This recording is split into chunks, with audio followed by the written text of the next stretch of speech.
Today we're talking about locations. Now, whether it's something simple like a library or something crazy like this, locations will make or break your productions. And today we're going to be talking about one location we go to in particular to bring all of our visions to life.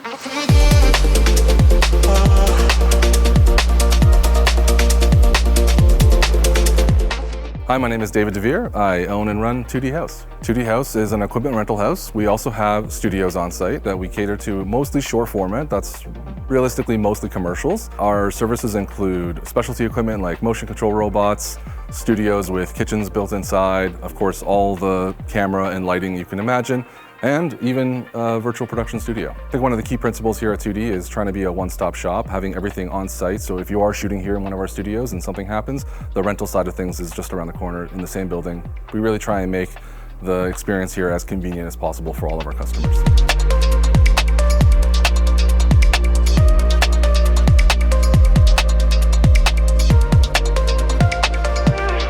My name is James Hughes, and I'm the volume operator at 2D House. This is an LED volume, which we've dubbed the Mirage. It consists of a 270-degree curved wall and then a ceiling that is right up against the wall.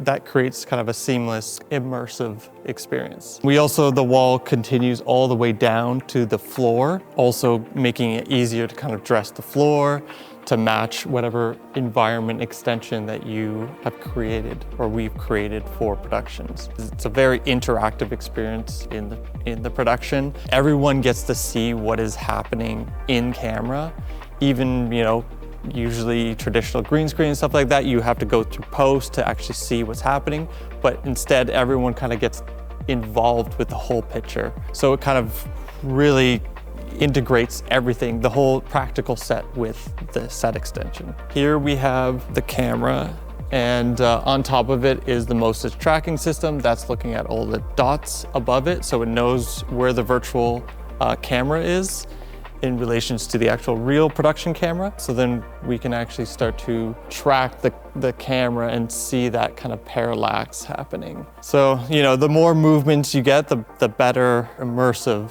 you feel of the actual environment.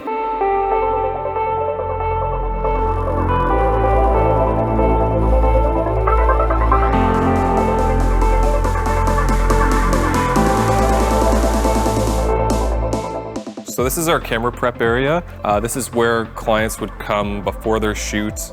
They would map their lenses. They would run through all of their accessories that they need for an actual production, and then do an actual mock build so that when they bring it out on their set the following day or maybe a couple days later, everything's ready to go. They know where everything is. What are some things that make 2D House really unique? We're pretty unique because we are a turnkey service at the end of the day. 2D started as a camera rental company first, and in 2018 moved into studios and lighting and grip. So people have the unique opportunity to prep their camera under the same roof as where their studio space is. So rather than having to rent a cube truck and have a PA on the road, they can just go from one room to the next. You mentioned that you guys were first and foremost a rental house. So how has that translated to you guys here today? Like, are you guys an even bigger rental house? You guys go even harder? Like, what's going on? We were able to inject some extra funding into our camera department. So this year in particular, we've introduced the Alexa 35s. We brought on a mini LF, brought on a couple new lens sets as well as the Komodo X. We've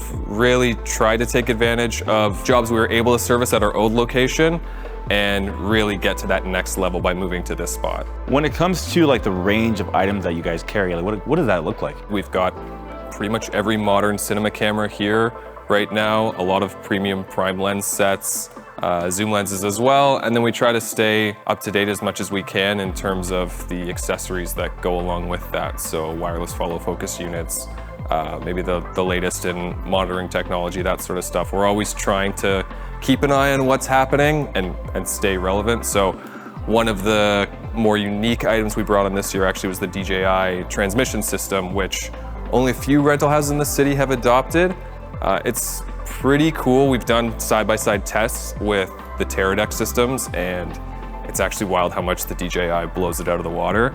And then along with that, they have built-in monitors, so it's nice because you can kind of pepper them around your set and everybody gets more eyes on what they're filming. You mentioned, the top of the line, most premium equipment, the latest and greatest, right?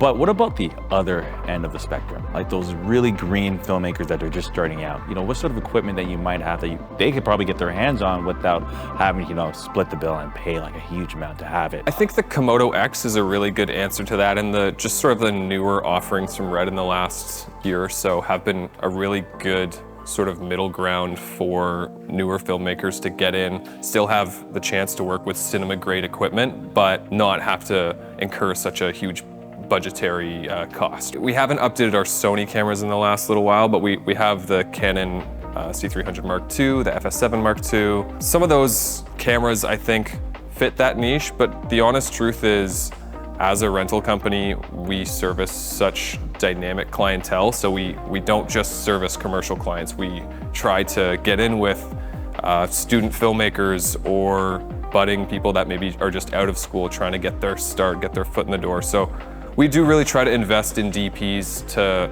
let them get their feet wet and get hands-on experience with the premium gears. All right, well, Evan, it's been absolutely great, but there's a lot of cool stuff behind us that I'm more excited to get my hands on. So I'm gonna do that. I'm gonna let you go and we'll catch you around. Sounds good. Awesome. We're in one of their studios. Please give the audience a warm welcome and tell us exactly what we're doing here. Yeah, so we got our 3 Mark Roberts motion control robots set up behind us. The one immediately behind us is the Bolt Junior, and then we have the Bolt and the Milo, which is our biggest robot of the Mark Roberts line. All right, so when it comes to these 3 robots, I'm sure they all have their own sort of use case and like what they're specifically best for. The Bolt Junior, what is that looking like? Bolt Junior is the most compact robot we have. It's very similar to the Bolt in the sense that it's a high-speed robot, so it's meant for, it can travel up to 5 meters a second if you have enough track to get up to speed. It also pairs really well with phantom cameras, which when you combine the high-speed movement of the robot and a high-speed frame rate, then you can get some really dynamic slow-motion shots. Today on the Bolt Junior, we have a Red Raptor with a Supreme Prime lens. We have our Mark Roberts focus motor attached to it through the Ulti-Box, which you can also control a zoom motor and various other motors and different attachments. All the power and video feed are actually coming through the arm itself, which makes it really easy to patch through and power up the robot just based on what block we have on the base. Maximum payload is 10 kilograms or 22 pounds. This entire arm is actually the pan axis of the robot, so this entire arm will spin and articulate. Right now we just have the camera mounted on a top plate, but we can actually mount it from any side of the camera we need to, depending on what you need. If we need to do a full 360 barrel roll, we can add an attachment that will end mount the camera, or we can side mount the camera depending on whatever needs of the production. So how would that stack up against something like the full-size Bolt?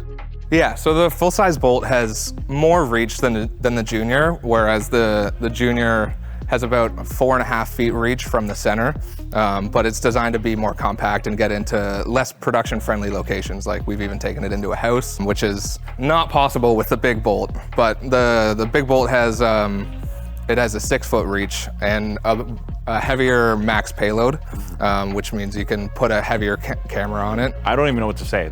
It's freaking huge. It's big, yeah. Much bigger than the Junior. Yeah, like you don't even, like in the photos, you don't like, I look like Kevin Hart in comparison to this robot right now. Ding, ding, ding, ding, ding, ding, ding, ding, ding. Yeah, so on the Bolt today, we have the Phantom 4K Flex. Bit of a bigger camera, but capable of shooting up to 1,000 frames per second, which really pairs well with the high-speed movements that the Bolt can do. It is a bigger camera, but that's okay on the Bolt because the maximum payload is 20 kilograms or 44 pounds. So you can really have the bigger cinema cameras put on this one and not have to worry about the weight as much. So this guy's actually a little bit faster than the Junior. The Junior, I believe the maximum track speed is 4.5 feet a second when this is 5 feet a second, as well as the arm can move a bit quicker. So when you combine those, yeah, you can get moving pretty quickly. The Bolt weighs 1,300 pounds, and then we can join multiple track pieces together to create some pretty dynamic moves, and each track piece weighs 210 pounds, as well as counterweights that we have to put on because of the force that the robot creates. We need to make sure everything's really secure to the ground, so we add an extra 1,200 pounds of counterweight onto the track to make sure the track or the robot doesn't move out of position based on the precise spots that we we make keyframes. Okay, so behind me, the team at 2D is setting up a bit of a demonstration where they're gonna take this camera, shoot it at almost 1,000 frames per second, and show you a little bit what this sort of setup robot contraption can do. So I'm excited for it, and yeah, let's get into it. What's your name? Are you scared? We're gonna have like a are you? Absolutely not. My name is Arshia. I'm the media manager at 2D. All right. Pleasure meeting you. So Good to be on camera. what kind of demonstration are we gonna get today? And she's just gonna splash water as a sign of our friendship. Oh, okay. So he's yeah. gonna give you a bit of a dump. Yeah. All right, this is gonna be sick. So this is Flare. This is the software that controls all the robots. Each robot has a configuration that gets put into Flare, so that way it knows exactly the length of each arm and the limits that it can reach to. In 3, 2, 1, action.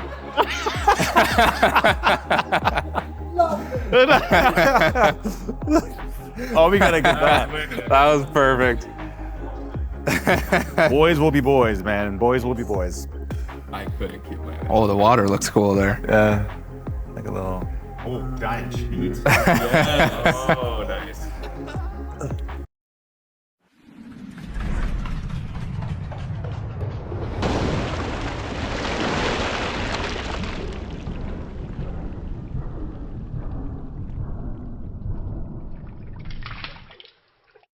So the Milo isn't a high-speed robot. It's better for tabletop, kind of smooth, slow motions, whereas sometimes on the Bolt or the Bolt Junior, you can get some shake because there's no vibration dampening, whereas there is a little bit on the Milo. So seems counterintuitive, being the biggest robot, it actually works really well for small tabletop shoots. And that guy's not going anywhere. So if we were like, that is usually the set is brought to the robot versus the robot being brought. Most of the time we use it in-house, but it is also, we are able to take it out onto locations. It's just definitely limited because of how big it is. Why would users want to move towards a robot rather than, you know, using something a lot more accessible like a gimbal, like a jib, slider, etc.? Yeah, so part of the great part of the software that we use with the robots is it allows us to do a lot of cool things that help visual effects out a lot. One of the main things is we can do multiple passes of the exact same move over and over again, so you're able to layer all of those visual effects or whatever you need to. If you're trying to clean up a floor surface, you can do the exact same move over again. Just because it's precise down to a millimeter. So it will do the same move at the exact same speed and land in the exact same position every time. Whereas doing that on a gimbal or a dolly, you can get close, but you'll never have the exact same speed of the move or anything. So trying to match those in post can be pretty difficult. This entire center column, although it looks super heavy, is actually completely hollow. Just gives for a really stable rotation for rotating everything on top of this. A really cool aspect of this robot is actually the angle gear, which gives a lot more freedom to extend the reach of the robot compared to just what this can do. This entire piece will actually rotate out, and it allows you to just get an extra foot or two of reach on your shots out to the side or up high, which can just give you endless possibilities for what you can shoot. Okay, well, I don't know about you guys, but I feel like I have so much knowledge around robots. I mean, we talked about 3 different types. We talked about the Bolt Junior, we talked about the Bolt, we got the Milo down. But we have to keep this tour moving. We're gonna get out of here, let you get back to work, and we'll catch you around, all right? Yeah, enjoy the rest of the tour.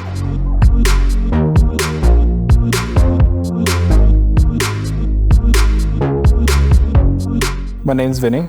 I work here as a lighting and grip technician.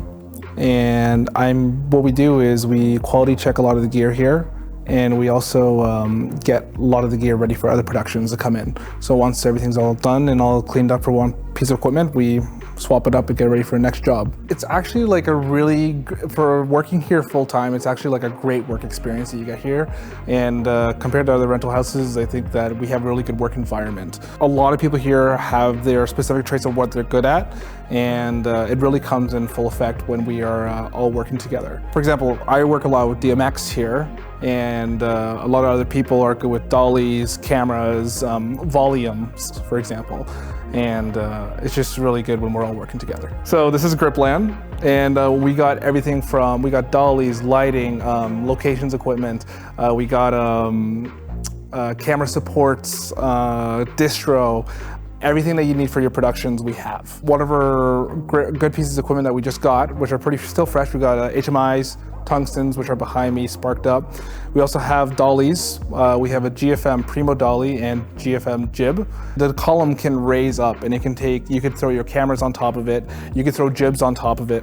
And also the body is really compact.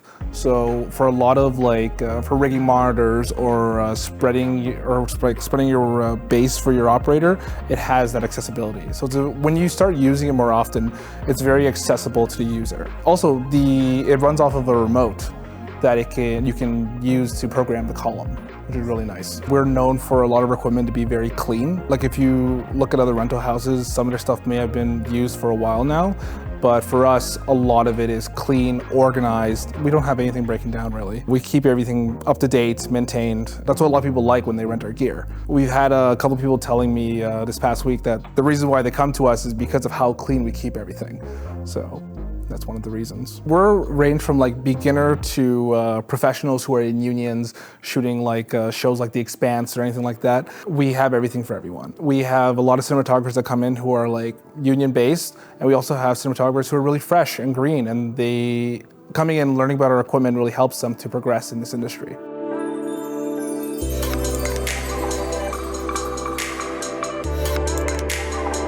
Another cool thing about 2D House is our industrial style kitchens for food shoots. We have 2 of them in-house. Each of them comes with 2 industrial style fridges, 2 freezers, a convection oven. We have a deep fryer, and we have an 8-burner stove. Well, the great thing about this kitchen facility is everything that you need is here. We have pots, all kinds of pots, pans, bowls, mixing bowls, mixers. You don't really need to bring anything. You come in, the food styles teams love it here because everything is ready to go. And yeah, it's all set for your food shoots. We make our own sourdough breads in-house. Whenever the kitchens aren't in use, we've trained our staff to make bread for us. It's definitely a bonus when you work at 2D House. You get fresh bread every day. It's pretty awesome.